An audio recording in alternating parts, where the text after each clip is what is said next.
And to be quite honest, I wish there was even a larger spotlight on Alabama basketball today, because what they're doing right now is remarkable. And I don't think that the fan base truly respects and understands what Nate Oats and his staff and the players have really done in the last 5 years.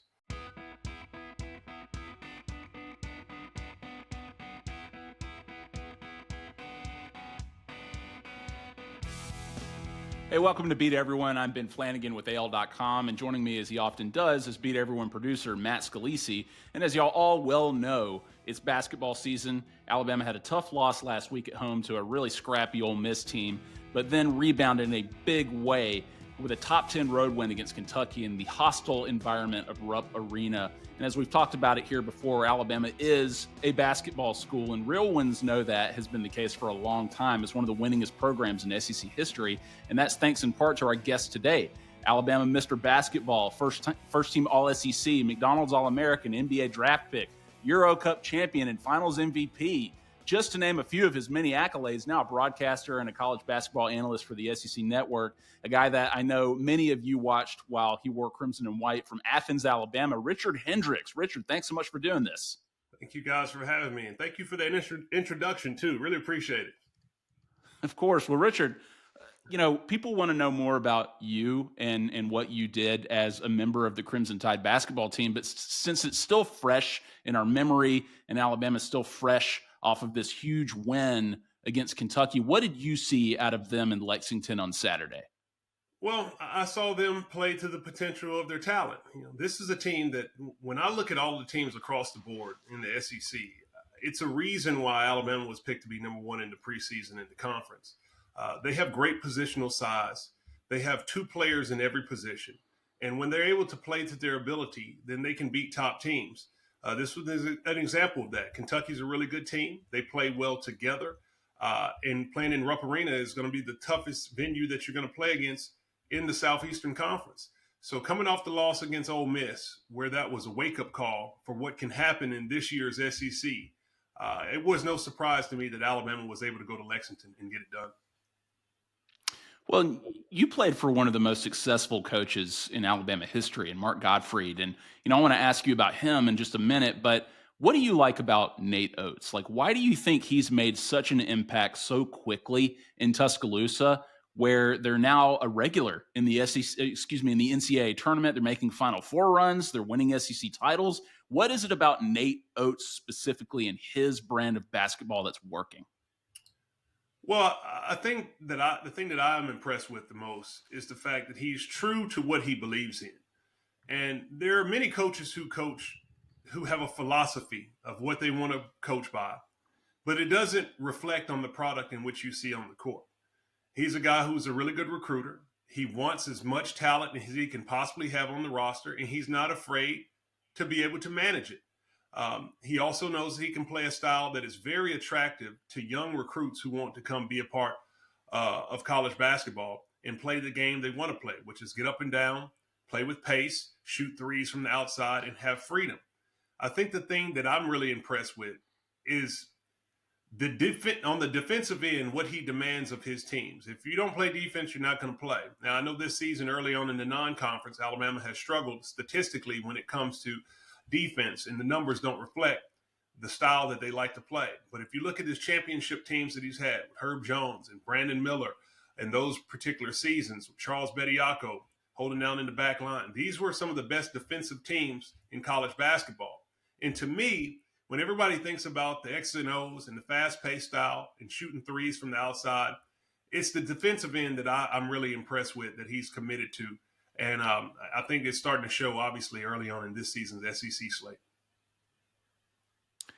Well, so what's the ceiling for this team? Like this year, I mean, they've got one of the best resumes in the country already. And I think a big reason they made a run last year is because their schedule was so tough and it made them battle tested. And the same appears to be true this year, but they're winning games now that they lost early in the season last year. One big difference is the SEC is more competitive than ever. So how do you think Alabama can rise above a crowded field? Well, I think to also go back to the last question, I think that's part of Nate Oats in who he is. The confidence he has to play anyone at any time is huge. And Alabama testing themselves in the non-conference only prepares you in the SEC play and for tournament play. The goal is obviously in March to be able to win 3 games in 4 days or 3 games in 3 days in the SEC tournament, and then to win 6 games in 3 weekends in the NCAA tournament. And you have to challenge yourself in the non-conference by playing tough opponents on the road, playing tough opponents in neutral sites, playing back-to-back games against tough opponents where you don't have much time to game plan. And he challenges his team by putting together a tough schedule. I think that speaks of the confidence that he has that he'll play anyone, anywhere. And that same type of attitude, it translates over to his team, and you're able to see them win tough games. And that's a big reason why he's had the success in his tenure at Alabama. Matt, I want you to jump in here in a second, but Richard made a good point about recruiting, right? That's obviously a big part of why Nate Oats has been so successful. But Richard, I want to zero in on you for a second. I said it before. You were Alabama's Mr. Basketball. You were a parade All-American. You were a McDonald's All-American. You probably could have played anywhere you wanted to in America. You ultimately picked your home state. Why did you want to play at Alabama? Well, that's a question that I've often asked, because if you go back in time, everybody always says, how does a guy go to Alabama when you're recruited by North Carolina, Duke, and any other school that you could have wanted to go to at that time? But if you rewind and go back into the early 2000s, in the mind of a kid who's from Athens, Alabama, who has family that's attended the University of Alabama, has been an Alabama fan his entire life, is familiar with going to the school and to games. And what Mark Godfrey did when he came into Tuscaloosa early in his career, recruiting in-state guys, Irwin Dudley, Terrence Mead, Rod Grizzard, and having a lot of success, Gerald Wallace, who was a McDonald's All-American. And you pair them with guys who come from the next door state with Mo Williams, McDonald's All-American. And you go back to 2002, they're the SEC champions. And you can even go back to 2001 and they go to the NIT final playing in New York. As a kid who's in the 7th, 8th grade, and you're seeing a team that plays in the NIT championship game, wins the SEC championship regular season in 2002 with Antoine Petway hitting a shot at the buzzer against Florida. 2003, you have Kennedy Winston come in, Chuck Davis, the top recruits in the state, and you're the number 1 team in the country for a few weeks at a short period of time. 2004, Ronald Steele, one of my buddies who I played AAU with and whatnot, 2-time Mr. Basketballs, coming into the state, won a couple of state championships, coming to the University of Alabama. And we had a top-level recruiting class in 2005, headlined by myself and Alonzo G. So to me, if you go back to that particular time, you have an Alabama team that went to an NIT final, won a 2002 SEC championship. They're number 1 in the country in 2003. 2004, they have a top recruiting class, and they battle, and I believe they won the West in the SEC and came down to the end. I might have had a 13-3 record. And now you have a top 5 recruiting class with myself and Alonzo G and Yamin Coleman and Brandon Hollinger, who were the 6A player of the year. In my mind, we had everything we needed right here at the state of Alabama and the University of Alabama to be a Final Four team and to win a national championship. And as a 17-year-old who signed a scholarship, I always felt that it would mean far more to get to a Final Four with my home state school and win a national championship with my home state school than it would to be at a school that has it in their tradition. I would also say that the experiences that I had playing for my hometown, Athens High School in Athens, Alabama, played a big role in wanting to have that same connection to a home crowd base to support you throughout my college experience. And we got to Alabama and we had some success, particularly in my freshman year, go to the NCAA tournament, get beat by a couple of points in the second round. My sophomore year, we get up as high as being the number 4 team in the country, and we were 13-1 going into SEC play. So the trajectory of everything that I had planned actually was taking place.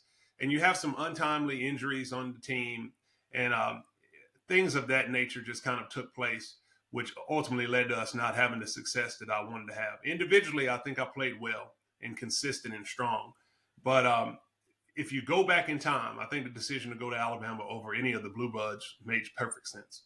Getting me fired up here. Sorry to interrupt you, Matt. I mean, you're dropping names. I mean, you just went through a whole Alabama basketball history lesson there. I You're know. dropping names like Rod Grizzard and Erwin Dudley, man. Those are the names I, grew up watching too. So you're absolutely right. Sorry to interrupt. Go for it, man. No, that's great. I mean, look, what I was going to bring up is taking us back to that sort of mid 2000s when there was a lot of optimism and a lot of energy around the Alabama basketball program, and I was covering the team back then as a pretty young reporter. And Richard, first of all, you were a big deal coming out of high school. It was a big deal to have a player of your caliber at Alabama.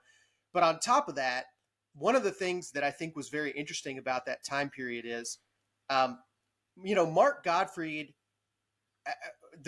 I don't know enough about basketball. Maybe you could educate me a little about what sort of his coaching philosophy was on the court. But he did recruit a very interesting mixture of guys, and I think there were some guys that I would say were there because they had incredible athletic talent. But he did always, I think, go after some guys who sort of embodied his coaching style, from a personality standpoint too. And I think Ron Steele, who you mentioned, is a guy who had a lot of that sort of leadership about him. And you definitely were that too pretty early on in your career. You were a guy who, I think, as a media member, we got so much out of you even when you were pretty young. You were always very comfortable, talking about what was going on with the team, and being able to get a great quote out of somebody after a game, especially a freshman, is not always the easiest thing. What did you kind of, when you came into that program, how did you sort of view the public facing part of being an Alabama basketball player? Well, for me, it was a natural situation. I was a pretty high profile recruit. And the thing that I would say that I underestimated, that when I came to the University of Alabama, obviously everyone says it's a football school. When you are at that particular time and you go back to it, I have to take you back into the early 2000s. As many people who are Alabama football fans might remember, Alabama football was not as strong as they were in recent years and what they came to be, here in the future. And Mark Gottfried, I want to mistake, at one particular time might have been the highest paid coach on the campus. And Alabama basketball was having a little bit more of a consistent time in run than football was. So it was a high time for basketball. I believe that I came in coming from Athens High School, where you had a lot of support. I was Mr. Basketball. I was a McDonald's All-American. I was a two-time Parade All-American. And one of the top recruits who actually had a little bit of interest of consideration of going to the NBA directly out of high school. I was familiar with being in the spotlight. And I embraced being in the spotlight and wanted to be in the spotlight. But I don't think that Alabama basketball at that particular time was in the spotlight to the degree that I would have thought it was going to be compared to the other blue bloods in college basketball. It was clear that there were tiers to who was running, the top teams in college. And it wasn't necessarily always about the talent on the floor. Now, I think you moved how things are now. I think people now have kind of moved for cheering for the teams that they feel like have good players more so than the traditional brands as it once was. You might, and you can see that teams are able to break through to make the Final Fours or win national championships or make deep runs that might not have the pedigree that people have had in the past. So I think being in the spotlight was something that I wanted to embrace, and I even wanted probably a bigger spotlight on Alabama basketball. And to be quite honest, I wish there was even a larger spotlight on Alabama basketball today, because what they're doing right now is remarkable. And I don't think that the fan base truly respects and understands what Nate Oats and his staff and the players have really done in the last 5 years. You talk about someone who's won the most games in conference play in the last 5 years. He's put NBA lottery picks in the NBA. He has players that are doing a magnificent job getting SEC Player of the Years and being preseason National Player of the Year. You have all of the eyes on the University of Alabama basketball being the number one overall pick in the NCAA tournament. I don't think people understand how remarkable this is. And I don't think they give it the credit that it deserves. They don't give it the coverage and the interest that it deserves. And that's something that comes along with when you're in a place that has such a strong football culture.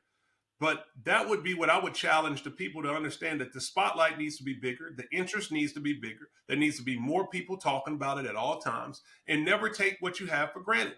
Because there was a situation when I came in years ago and I thought that spotlight would be as such.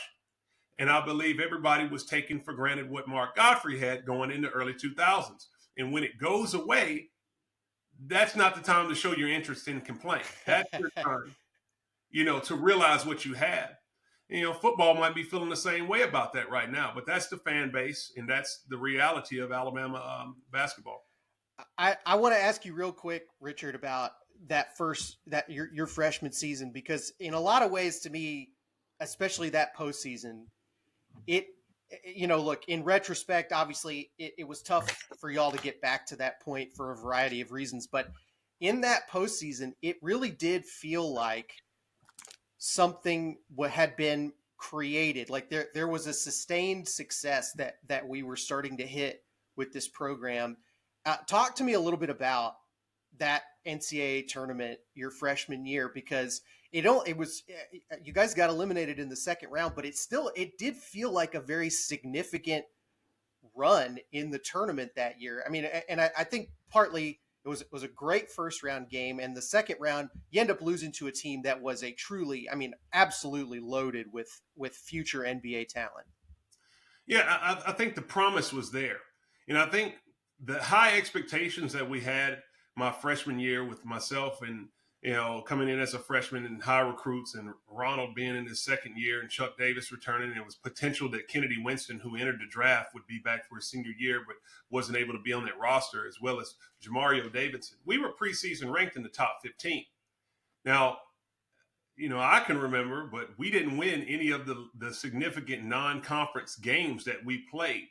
And we were struggling going into SEC play around about 500, a game above 500. And the first game in SEC play, we play at home against Ole Miss. Chuck Davis is leading our team in scoring, and he has an injury in the first game. So the roller coaster of how people felt about that team, being on a high, coming down to a low, and then when conference play switched, we all took a different leadership role on that team. And we had some really big wins. We beat LSU with Big Baby and Tyrus Thomas, a really good team that they had, beat them at home. We come back the next week and we beat Tennessee with Bruce Pearl, who's a top 10 team and playing really good basketball. We beat them at home. And then we cap it off and we finish off the regular season beating Florida at home with Joakim Noah and Al Horford and Torian Green, Lee Humphrey, that squad, which that game ended up being their last game that they lost before winning 10 in a row and winning the national championship. And we even had a game in there that some might remember where we were down and played Vanderbilt, and it came down to the last second, and there was a full court pass thrown by John Felix. I caught the ball and made a pass over to Lonzo G, and we win the game in overtime. But that dunk with like 2.4 seconds sends the game into overtime. So there was a lot of magic and momentum in that season, and it's specifically because of the young players. And the young players, when you have everyone coming back on the team next year with no seniors, your only senior, Chuck Davis, and John Felix will be gone for the next year. And you get to the NCAA tournament, you're a 10 seed, you controlled the game the entire time and beat a Marquette team with Steve Novak on that team and beat them handedly. And you go to the second round and you play UCLA toe-to-toe for 40 minutes until the last second shot where Ron Steele misses a three-pointer that could have potentially sent you to the Sweet 16. So it's all there. The table's set there for everything to go the way that you want. And the next season, you're preseason ranked number 7 or number 4 in the country. So, and a lot of people had us picked to win the SEC. So everything was set up. The table was set for us to have a magnificent run. But, for some reason, the wheels kind of fell off a little bit. Jean Felix would be a good fit for Nate Oats, the way he plays, right? Well, I'll tell you this. You touched a little bit about Mark Godfrey and his recruiting style. I don't think he gets enough credit for the talent that he truly brought into the University of Alabama. Now, maybe it might be a little bit of criticism about how it was managed. But you mentioned Felix being able to play in today's system. I honestly think any of the players that Godfrey recruited would thrive in this system. It was a different brand of basketball. If you go back to that time, there's always 6 players in the paint at all times. You play LSU, and in the paint, you have Glenn Big Baby Davis, Tyrus Thomas, and Tasman Mitchell in the paint playing against myself, Jamario Davis, and Alonzo G. There's no space. And somehow, some way, we're all still able to average 18, 19 points a game. You know, you're leading scores. So if you change the game to how it is today and give us 15 more possessions of a free-flowing offense, give us more space to operate, and the license to shoot threes, I think you would see even more of the talent that Godfrey had flourish compared to what it is today. But, you know, this is retrospect. People can't see it. But I can say this, as a guy who just retired 3 years ago, I was able to play it. So I was able to play in 2 different styles. This is a style that you're talking about, like running, hey, you know, what do they say, like 3 yards in a cloud of smoke, as opposed to front and gun, letting it rip. This is 2 different styles of basketball. John Felix would fit in any system if he's hitting 8 threes in a game like he did against Marquette. That was unbelievable and somewhat unexpected, but you know, people who watched knew what kind of player he was and could be when he had opportunities like that. But I want to ask you about a few of your teammates and also your head coach, Mark Godfrey. You just talked about his recruiting success, but I just want to know, like, I mean, he recruited you to Alabama, then he was your coach. So what was Mark Godfrey like as a coach and as a person? Well, I'll tell you this. The biggest thing he was able to get me to come to the University of Alabama, and a lot of credit also has to be done for Philip Pearson. And I'll touch on a story that he had that was significant, in which that he played a role in getting me to sign with the university. But I was leaning at one point in my recruitment of going to go play for Roy Williams in North Carolina. And Antoine Petway hit that shot, I believe, against Southern Illinois in the first round of the NCAA tournament, 2004, which I left off was the year that they went to the Elite Eight, which was the furthest finish that they ever had in school history. And after Antoine Petway hits that basket, he goes to the camera and he flashes his jersey like this with Alabama on it. And that was something that Mark Godfrey sold to me that really hit home. This is where you're from. This is your state. This is the people that love you and the people that you love. And that's what you need to have on the front of your jersey. And that was something that meant a lot to me. And it was a big reason why I decided to come to the state, come to the university. But I have to give Coach a lot of credit from the development of what we had in a mentality wise of making me a better basketball player. And we did play a system that was a little bit difficult to find a lot of rhythm. We didn't have a lot of success if you look at it as far as a record is concerned. But moving on to play 13 years professionally, I have to give him credit that a lot of the things that he was able to teach us correlated and helped me out as I moved forward. You know, he always had a mentality of something he would always say is GID, which stood for get it done. And it's just a mentality of making sure even times are hard, you have to figure out a way to get through and persevere. And I always felt that type of mentality, even if you were in a struggle on the court, you had to figure out a way. And that type of attitude, that type of approach was something that I have to give him credit for that helped a lot of us as pros. Richard, I mean, you came in and like you said, you were a huge recruit for Alabama. It was an enormous deal that you signed there and played there, and you came in there ready to play.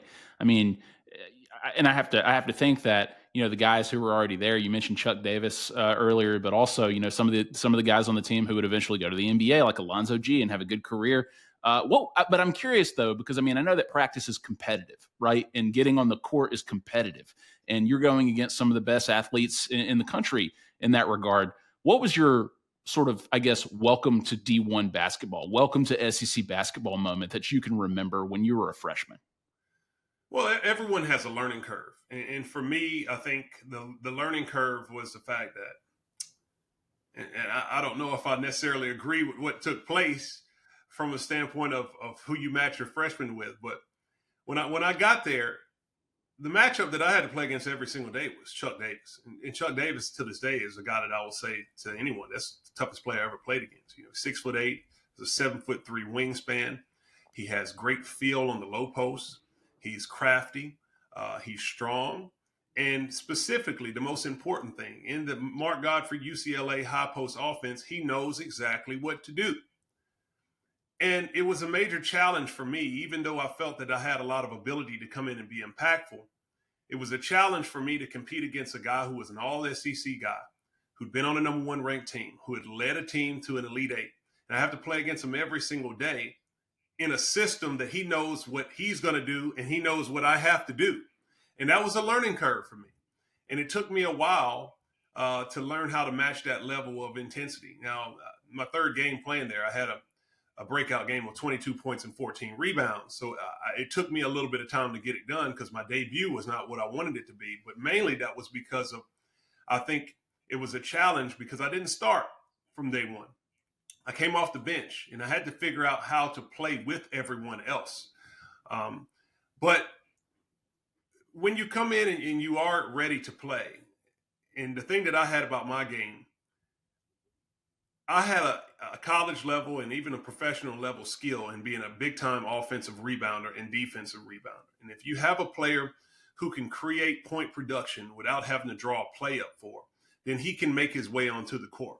So that made my learning curve short. And quite frankly, by the time I got to SEC play, I was rolling. I mean, if you go back statistically, my freshman year, I was the second leading rebounder in conference play and might have been even in the top 15 in scoring.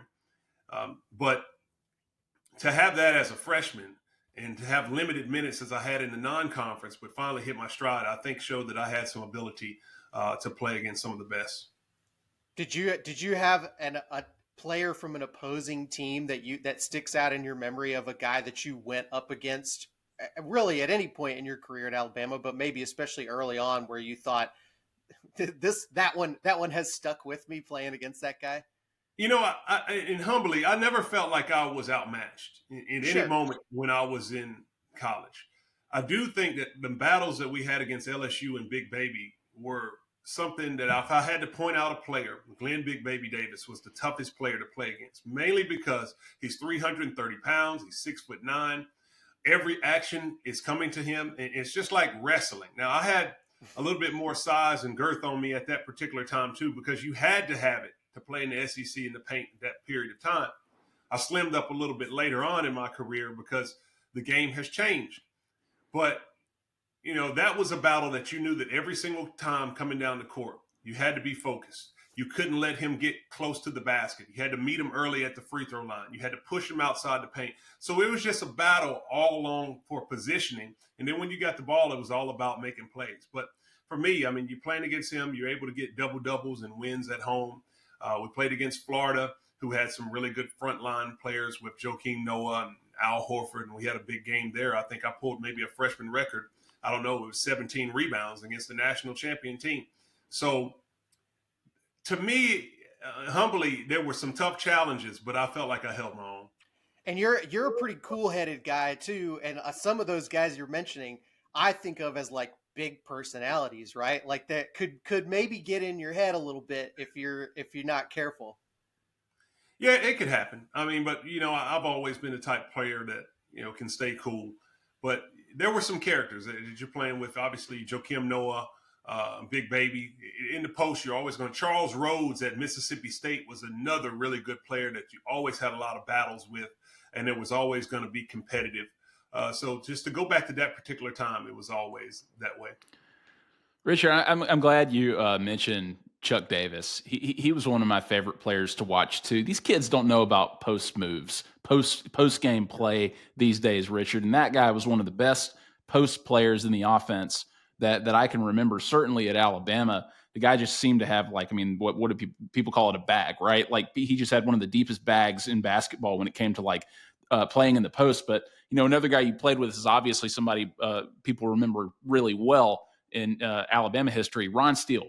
And a lot of people who paid attention know how good this guy was, but we probably don't know how good he was from your vantage point. So how good was Ron Steele? Well, to talk about Chuck in the post play, first off, I mean, he was dominant. He was like a Kevin McHale on the low post. He had every move, he had every fake. He was so patient. He played at the game, the speed that he wanted to play. And that made him very difficult with his length and his ability to counter in every situation.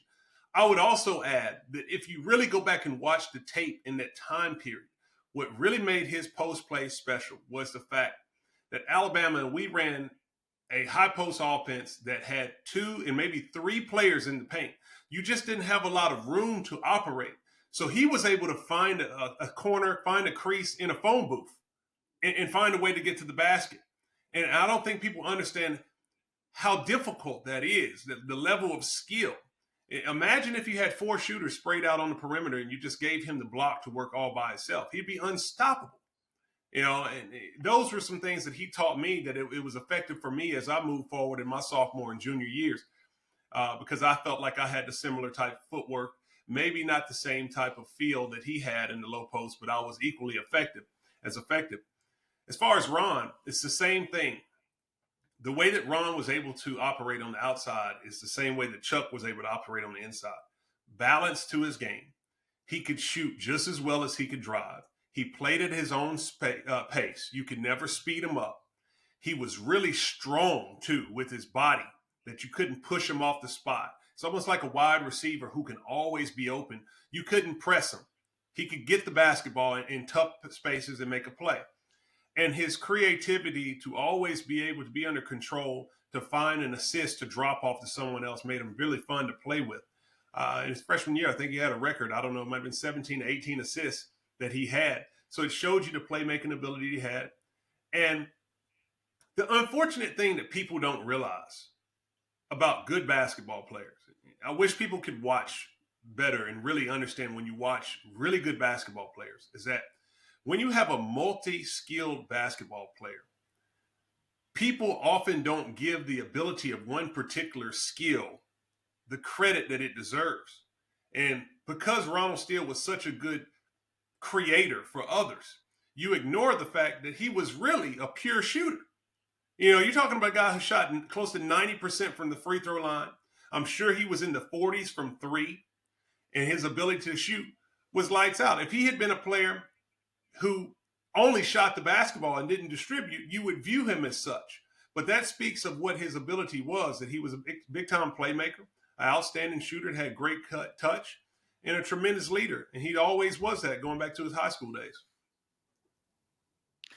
Richard, I mean, you just mentioned that it was only a couple of years ago you retired. I mean, your career spanned many years, and you also got to see so much of the world, too. I mean, you played in Spain and Israel and Italy. I mean, Russia, Turkey, Japan, the list goes on. But, I mean, you're a champion in those leagues, a finals MVP in the Euro Cup. What did all that world experience teach you about basketball's global reach? Well, it taught me so much. That playing abroad was the best experience that I ever had. And obviously you come to Alabama and you want to be a first-round NBA draft pick. And I do believe that I had the ability to be so. And sometimes when it comes to the draft, it's just about a team and a fit, and it doesn't necessarily work out. I was drafted in the second round to Golden State, was there for about 3 or 4 months, never got my name called by Don Nelson to get into the game. Sat there on the bench, inactive, went down to the G League, and was the leader in rebounds and double-doubles. But if it was today's era where have the two-way contracts and all of the other things, it would have been no doubt that I would have had a longer NBA career. But the blessing in disguise was the fact that having a multi-year contract that I had with the Warriors. And then in my second year, I decided to go overseas and try the NBA by way of Europe. The blessing in disguise is that I went to Granada, Spain in the first year, had a phenomenal year. And now I was playing in my third year of professional. I was playing for Maccabi Tel Aviv in Tel Aviv, Israel. And I'm the starting big man for a EuroLeague championship level team playing in the Final Four. Those experiences that I had there, it helped me out in life. It helped me realize that there's far more outside of the state of Alabama, far more outside of the United States, and not just from a basketball perspective about how to do things, but how to do things in other areas of the world. I mean, when you grow up as an American, you only think with American issues. You only think about how things are done here. You only think with American solutions. And when you get to live abroad for 12 years, you see that other countries do things their way and they're effective and you can learn from them. And it was the biggest teacher that I ever had in my life. And I'm forever grateful for it. Amazing perspective. Like I said, I think, there's this really incredible Twitter account. I don't know if you're familiar with it, called Bama Pro Updates, that Oh, keeps yes. Alabama fans in the loop for where athletes are going, like whether that's in the NBA or the NFL, but also people who are playing all over the world, and it like keeps people plugged in to their stat lines and their successes and literally everybody almost, and it's just a really awesome way to see like how far stretched and like how broad the spectrum is when it comes to Alabama athletics and where all it has reached. And it was fun to follow you there. And, also in your career at Alabama, Richard, like I'm telling you, man, like we were in college when you were playing. So like you were leading our team at the time. Right. And so it was just a lot of fun to watch. And, you carried on an amazing tradition of guys like Erwin Dudley and Chuck Davis and a lot of those big guys. I mean, like Jeremy Hayes, if you want to go back even further. Yeah. I mean, there are some great Alabama big men, and you're one of them. So it's been a privilege to talk to you about all this. Absolutely. Whoever that is running that Alabama Pro Updates, they do a phenomenal job. It's the one thing that I would say to the fan base and to the players that have professional aspirations to understand basketball is that the narrow-mindedness that you might have a lot of times in American society and American sports is a mentality that if a person doesn't make it to the NBA or NFL, that they weren't good. And it's ridiculous. And I would challenge everybody to understand that it's a numbers game. It's 30 teams. It's 15 jobs on each team. That's 450 jobs with a draft every year of 60 picks. So that's going to be at least 30 that's in the first round that's going to be in. That means 30 players are displaced every single year. So when you get a chance to look at the college basketball landscape, these are thousands of college basketball players. And they all think they're going to the NBA. And the reality of the situation is the majority are going to be playing abroad. And you need to educate yourself on how international basketball works, the levels of international basketball, and how the business of it operates. You look at recent players who played at the University of Alabama that were not drafted in the NBA that were really good players that are still playing professionally. They're going to play for another 10 years. And most of the fan base doesn't know where they are because they're not on one of these 30 teams. But they're getting better and better and better. And they're making a living that's really significant that people don't understand. Now, I do think a lot of this is going to change because when you look at NIL and the opportunities that players have now in college basketball, that I think the bubble that players have on the college basketball side is just not realistic. And you're getting paid an amount that's not going to be in the real professional market when you move forward. And it's going to be a challenge for guys after being in the recruitment market to make the adjustment of what it's really going to be like in the professional market of basketball when they are out there being recruited and signed and being on the levels. So you have to take, you really have to appreciate the moments that you have in the collegiate game and what's being offered for the players nowadays, because it's not a realistic situation for what it will really be like when they move to the professional ranks. And even if you are in the NBA, if you're not one of the vested players, you can still find yourselves. As you see now, like they talk about the quarterbacks in college basketball and the guys who are in the NFL.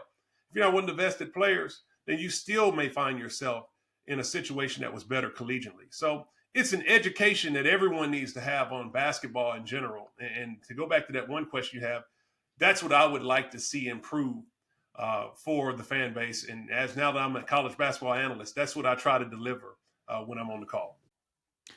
Richard, to bring this back to Alabama basketball as we close here, I mean, we're seeing a new age in Tuscaloosa, and there have been ebbs and flows throughout the years, and you were there for a high point, as you mentioned earlier. But now under Nate Oats, it's back on the map, right? Like multiple guys are also in the NBA. Like you mentioned, Brandon Miller and Herb Jones. I mean, Colin Sexton obviously was a guy that Avery Johnson recruited, but Alabama is in the league. What are your hopes for Alabama basketball right now? Do you think it has a chance to be a perennial national power that competes for championships every year? I do. I think as Nate Oats is at the helm, I mean, you have to give him the credit for what he's been able to do. I think my hopes for Alabama basketball would be for the fan base to truly have the level of interest that a high-level basketball program deserves. And that means it doesn't matter if you're playing the second game of the year at home against a non-conference opponent that's not a Power 5 school, that you have the mentality to come to the game and create an environment that is very difficult for other teams to play in, to have a passion about the team that is positive, and really truly understand what's going on as far as the basketball IQ of the game is concerned. Alabama's doing they're doing some really good things right now. And I think when you look at what they have going, a lot of people look at, I don't know, a venue that they play in. I'll talk about this. Talk about Coleman Coliseum, for example. I look at that as, when you look at all of the historical programs out there, they have an appreciation for the venue and the playing surface that has been played on by great players and great coaches over a long period of time. And now that I have a job where I get to go around the SEC and see other venues and see other fan bases, and you see an arena that has 15,000 seats, and when it's loud and when it's packed, there's no other there's not a better place to see basketball in the SEC, in my opinion. And it's just a mentality of people have to have some love with it. You have to treat it the way that you want it to be treated. And what I mean by that is just being passionate, being faithful, and supporting the team at all times, and being in the moment to understand what you really have right now. This is a team, as you mentioned, you're putting guys in the pros. You're winning SEC regular seasons. You're winning SEC tournaments. You're going to the NCAA tournament and making deep runs. This stuff doesn't come easy. And the real reason that you can really make it special and continue to happen is to have a fan base that's constantly backing it at every single moment and seems to be just as invested and just as interested as this staff and these players are. And that's what Alabama deserves. Alabama basketball deserves a fan base that is passionate about basketball year-round, not when football ends, but year-round. And I think there's enough passion that you can have from a fan base to be passionate about everything that's affiliated with the university.